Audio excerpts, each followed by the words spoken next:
Hi, this is Heidi Cooper of TorahFamilyLiving.com and TheMoneyLantern.com. Today I'd like to take a few minutes and show you how I use my monthly budget pages to try to keep us on target with our spending and to keep track of everything that needs to be paid or recorded. It is a simple 4-page spread that I use, and if you'd like to try it out, you can get a simple version without all the decorations in the back, a free one at my site, TheMoneyLantern.com. And if you go to my Torah Family Living Planner page, you can also download a free copy there, and I'll put links to those in the description below. So let's go ahead and get started. I'm going to walk you through. I'm going to just make up some numbers just so you can get an idea of how things work. So over here on the left, you see I have monthly financial plan. Here's a spot to put the month. We're heading into November, so we'll write in November there. Okay. And then I have a spot for income here.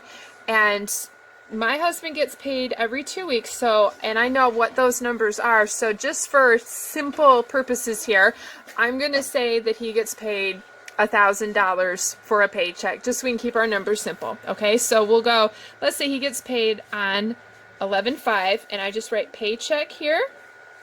And then I would put the amount, $1,000. Now, if you know what these numbers are going to be ahead of time because of how your paychecks work or whatnot, you can put this in at the end of October when you're setting the month up. Otherwise, you can put these amounts in as you go.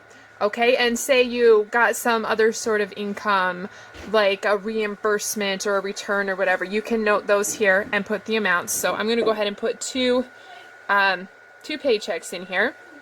Okay. So we'll put 2 paychecks for $1,000. Okay, down here on the bottom, I have a spot for savings and charity. And we do make an effort to give to charity every month. Sometimes it's different places. We often donate to orphanages, or maybe there's someone that we personally know that has a need. We would send money there. This is also the place where I keep track of money that needs to be set aside, for bills that aren't paid every month, things like that. So let's say we're going to just put a spot here for the emergency fund, because if you listen to anyone talk about budgeting, they're going to tell you you need to have an emergency fund. And you need to keep putting money in that emergency fund even once you get it set up. $1,000 is a good first goal, but $1,000 isn't necessarily going to float you very far if you actually ran into an emergency. So you definitely want to keep working on that. If you have a goal to to put in a certain amount every month, you could write that here. Also, you can put whatever donation. Okay, maybe you gave $50 to someone, to an orphanage or whatnot. You would write that here. That money is going out. Okay. Now, I also know that I have car insurance every two times a year. I have certain bills that do not come out every month, and I have taken the time to divide those numbers up by 12 so I know how much I would need to set aside per month. And I'm going to say, for insurance, I'm going to say, just to put a number here, I'm going to say that $100 needs to be set aside for that. Okay, and we'll come back to this and what we're going to do with that $100 once we've gone a little farther in. Okay, over here on the right column, I have known monthly expenses. And again, I'm going to try to keep these numbers just nice and even for illustrative purposes, okay? All right, so let's start with, most of us have housing that we need to take care of. So I'm going to write mortgage here because we have a mortgage, and we'll put, let's say, $800. I know these numbers make no sense, but whatever, doesn't matter. Okay, $800. We have a power bill. Okay, we have a phone. We're writing all these down. We'll put some amounts in here. Let's put $75. Let's put $50 here.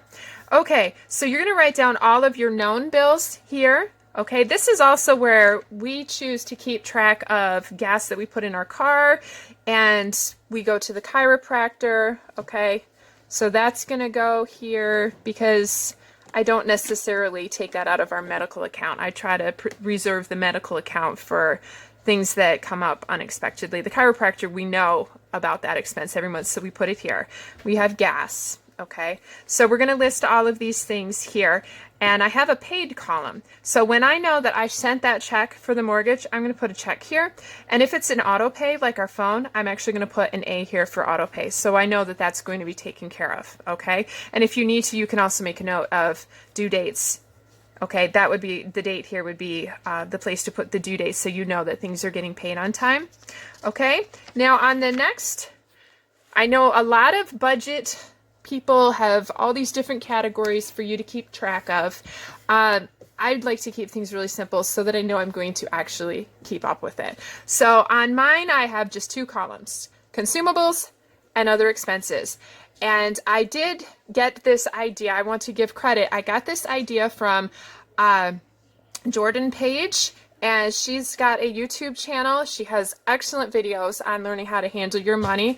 And I will link to her YouTube page as well, because she has some excellent ideas about keeping things simple so it gets done.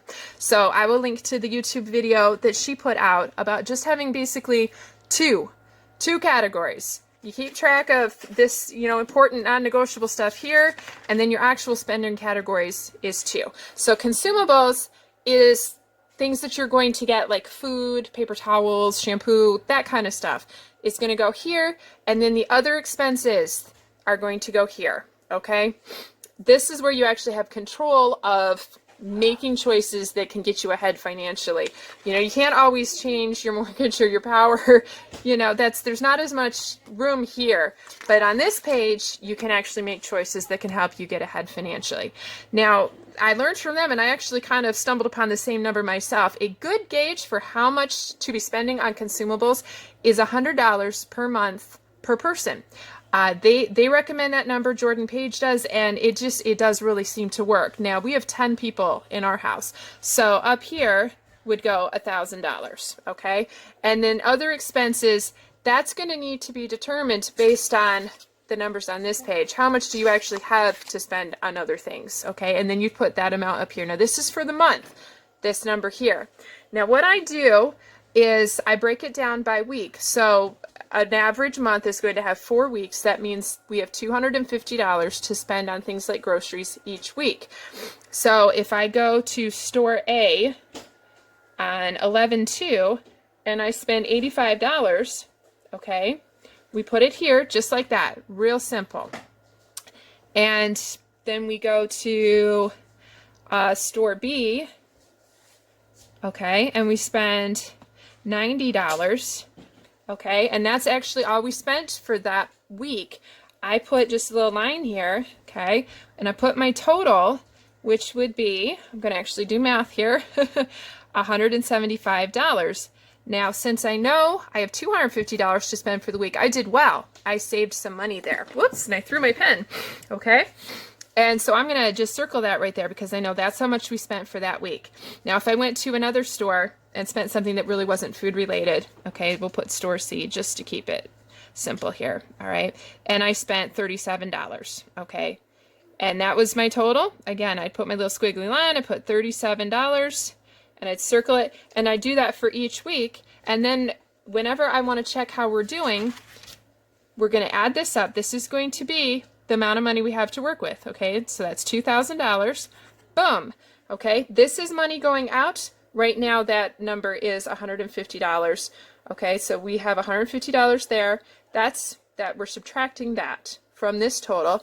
We're going to subtract the amount in this, okay? And for gas, for example, every time I buy gas, I would list it here. That's why you have lots of room. So you're going to be subtracting these from this total, okay? And then since you totaled up each week, it makes it simple to get yourself to, okay, are we on target? Are we staying within what we intended to spend, okay? So it's real simple. You've got your income, your savings and charity, your known monthly expenses here, and then you have 2 pages of consumables and other expenses, consumables and other expenses. So real easy to keep track of. That's all you have to do for the month, okay? And then I wanted to explain real quick, this money here, the savings and charity that needs to be set aside, we personally have more than one bank account to keep track of this money, okay? So what we have is the emergency fund is actually in a money market that is not at our normal bank. Okay, so it's accessible but not easily, and that money is specifically for emergencies. And I'm talking probably, you know, a loss of a job or a major medical whatever. This is a big deal. This money is much harder to get to. Okay, so this is in a separate bank. Okay, now insurance, those types of things, I'm going to just draw right over here. We have a credit union. We have savings 1, we have a savings 2, we have a savings 3, and then we have our checking. Okay, and what we do is savings 1 is medical. Okay, so that's where we put money aside for things like hospital or dental work, things that are beyond just the chiropractor that we plan for. That money all goes into our savings 1. Okay, our savings 2 is where I put the money for things like insurance. Okay, these are things like registration, things that don't get paid every month, but that money needs to be there. Okay, so I know I need to put $100, so I simply just transfer it over here so that that's money is there when I need it. Okay, and the S3, I'm actually trying to decide what I'm going to use for that, but it will be used for something that I'm trying to set aside money for, to save. Okay, and then checking, that's where I keep enough money to pay all of these bills every month. Okay, so I can just write the checks and I know that the money is there. So this is how I'm using these budget sheets, and I hope that this is helpful to you, and perhaps a simpler way than some people present where you've got 17 categories and it can get a little unwieldy. So hopefully this will be a simple way for you to keep track of your money, to make sure that you are sharing with others in some charitable way, and getting ahead by keeping yourself on target, especially where you can make the most difference, which is in your consumables and the other shopping that you do. I hope this is helpful to you. And again, I will link to where you can get a free printable of this. It's just the grid lines. It's simple, but it can help you to get started. And you can print that off at either of my websites. And then this pretty version will be available in the Torah Family Living Planner for January through December 2020. And that will be available November 11th, which is right around the corner.